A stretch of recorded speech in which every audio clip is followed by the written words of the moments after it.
Good morning everyone. Hindi academy Bikaner में आपका स्वागत है।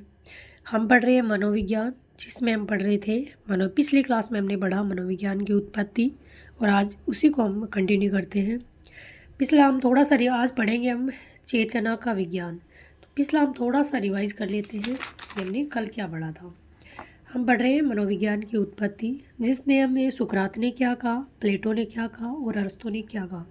मनोविज्ञान की शुरुआत कहाँ से हुई थी ये हमने पढ़ लिया था। और प्राचीन मनोविज्ञान का जनक अरस्तु है, कोलसेनी के अनुसार प्लेटो है, और अरस्तु ने आत्मा का अध्ययन शुरू किया था।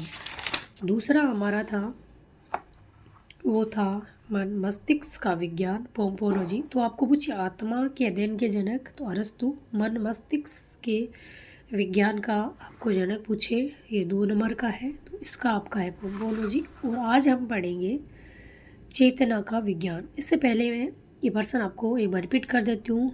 आधुनिक मनोविज्ञान का जनक विलियम जेम्स, प्राचीन मनोविज्ञान के जनक अरस्तु, कोलसेनी के अनुसार प्लेटो। तीनों पर्सन अलग अलग हैं, आपको ध्यान रखना है। आज हम पढ़ेंगे चेतना का विज्ञान। प्रिय विद्यार्थियों, ये क्लासें हैं वो रीट पात्रता परीक्षा जो फरवरी में होने वाली है उसके लिए बहुत ही महत्वपूर्ण होने वाली है, और ये शॉर्ट नोट्स हैं और बहुत ही शानदार सरल भाषा में बनाए गए हैं। तो आज हम पढ़ते हैं चेतना का विज्ञान।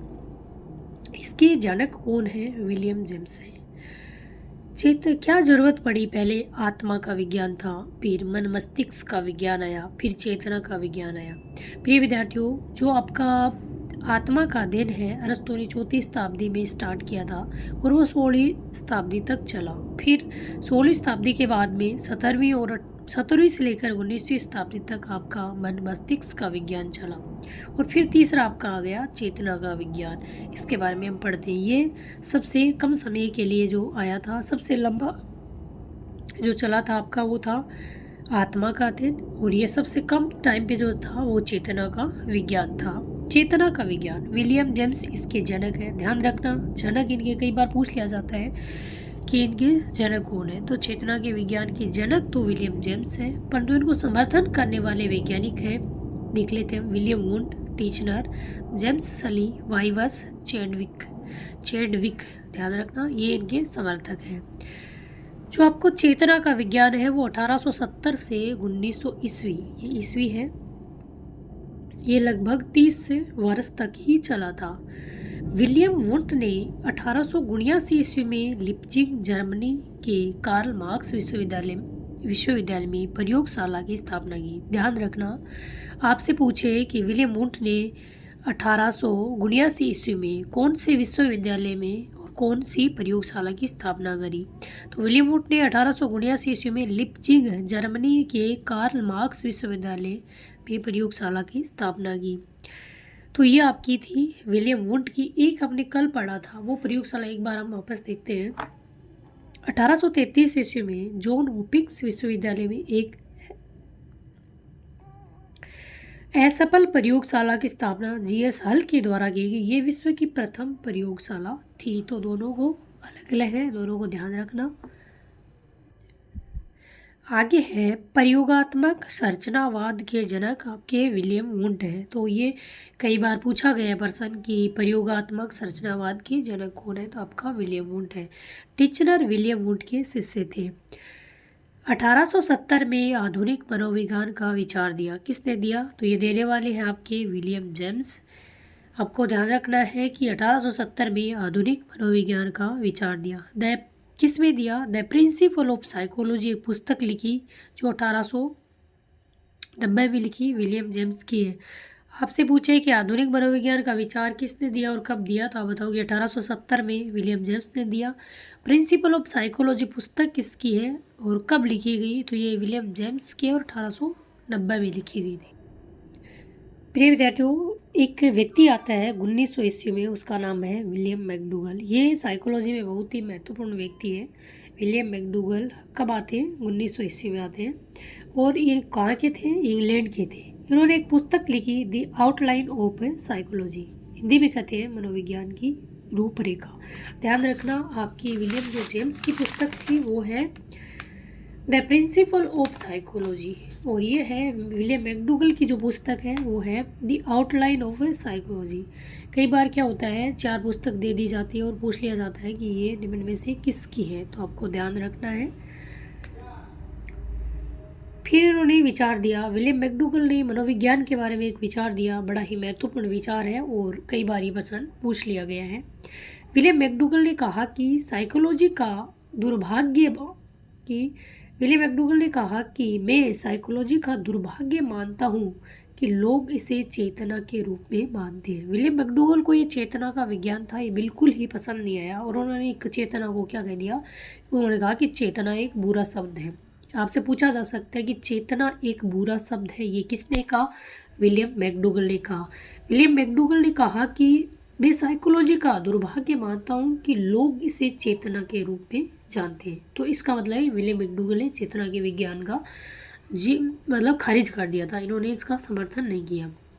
इनकी पुस्तक है द आउटलाइन ऑफ साइकोलॉजी और 1900 ईस्वी में ये आए थे और ये पुस्तक लिखी थी और इंग्लैंड देश के ये थे। प्रिय विद्यार्थियों, चीज़ों को बार बार पढ़ने से ही चीज़ें याद होती हैं। फिर एक व्यक्ति आते हैं मनोविज्ञान में, सिगमंड फ्राइड, बहुत महत्वपूर्ण है ये। इन्होंने ये जो आपका इड ईगो सुपर ईगो वाला थ्योरी दी थी साइकोलॉजी में। और मनोविश्लेषणवाद का सिद्धांत देने वाले हैं सिगमंड फ्राइड। आपसे पूछे कि मनोविश्लेषणवाद का सिद्धांत किसने दिया? सिगमंड फ्राइड ने दिया। सिगमंड फ्राइड कौन से देश के निवासी थे? तो वियना निवासी थे। एक प्रश्न कई बार इन मनोवैज्ञानिकों के या तो पुस्तक से पूछ लिया जाता है कि कौन सी पुस्तक है, एक या एक कौन से देश की है, इनका सिद्धांत कौन सा है। ये मोटी मोटी चीज़ें हैं जो आपको विशेष तौर से ध्यान रखनी है।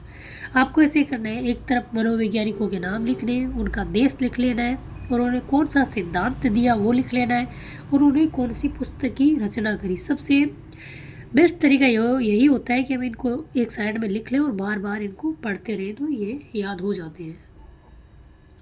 सिगमंड फ्राइड ने एक थ्योरी बताई थी कि जो चेतना होती है वो मनुष्य का जो मन होता है वो 10% क्या रहता है, चेतन अवस्था में रहता है और 90% हमारा जो मन है वो अर्धचेतन और अचेतन अवस्था में रहता है। तो ये प्रश्न भी सीटेट में पूछ लिया गया था इसी बार, जो अगस्त 2023 में सीटेट हुआ, उसमें ये प्रश्न पूछा गया था कि जो मानव का मस्तिष्क है वो कितना चेतन अवस्था में है और कितना अर्धचेतन और अचेतन अवस्था में रहता है। तो आपको ध्यान रखना है 90% है अर्धचेतन अचेतन में होता है, 10% आपका चेतन अवस्था में होता है। फिर उन्होंने एक प्रयोग किया था, एक बर्फ़ का टुकड़ा लिया था और पानी में उस बर्फ़ के टुकड़े को डाल दिया था। तो उन्होंने कहा कि जो ऊपर रहता है, पानी से ऊपर वाला जो भाग है वो हमारी चेतन अवस्था है और जो आधा पानी में है और आधा बाहर है वो अर्धचेतन है और पूरी रूप से जो पानी में डूबा हुआ भाग है वो अचेतन अवस्था है। मनोविश्लेषण के सिद्धांत की अवधारणा देने में सिगमंड फ्राइड के अलावा एरिक्सन की भी महत्वपूर्ण भूमिका होती है। कई बार क्या होता है, मनोविश्लेषणवाद जैसे फ्राइड का नाम ना दे के एरिक्सन का नाम दे दिया जाता है, तो वो भी आपको ध्यान रखना है। मेन तो मनोविश्लेषण का जो सिद्धांत है वो फ्राइड का है, परंतु इसकी जो महत्वपूर्ण भूमिका है वो एरिक्सन की भी एक महत्वपूर्ण भूमिका रही है। आगे हम देखते हैं, मनोविश्लेषण के सिद्धांत को शिक्षा में स्थापित करने का श्रेय फ्राइड की पुत्री अन्ना फ्राइड को जाता है। ध्यान रखना, मनोविश्लेषणवाद सिद्धांत को देने वाला व्यक्ति फ्राइड है, उसमें महत्वपूर्ण भूमिका निभाने वाला एरिक्सन है और उसको शिक्षा में स्थापित करने वाली उनकी पुत्री अन्ना फ्राइड है। जुंग ने अन्ना फ्राइड के सहयोगी के रूप में कार्य किया था, क्योंकि जब मनोविश्लेषण के सिद्धांत को शिक्षा में स्थापित किया था अन्ना फ्राइड ने, तो उसका सहयोगी कौन था? उसका सहयोग करने वाला जुंग या युंग नाम का, दोनों ही नाम मिलते हैं, उनका सहयोगी रहा था। प्रिय विद्यार्थियों, आगे पढ़ेंगे अब व्यवहार का अध्ययन। ये हमारा चौथी अवस्था प्रकृति तक आ गए कि मनोविज्ञान कैसे आत्मा के अध्ययन के रूप में दर्शन शास्त्र में मनोविज्ञान की शुरुआत हुई। फिर दर्शन शास्त्र आगे वो कैसे मन मस्तिष्क का विज्ञान बना, कैसे चेतना का विज्ञान बना, और अब हम पढ़ेंगे व्यवहार का अध्ययन। ये पढ़ेंगे अगली क्लास में। जय हिंद, जय भारत।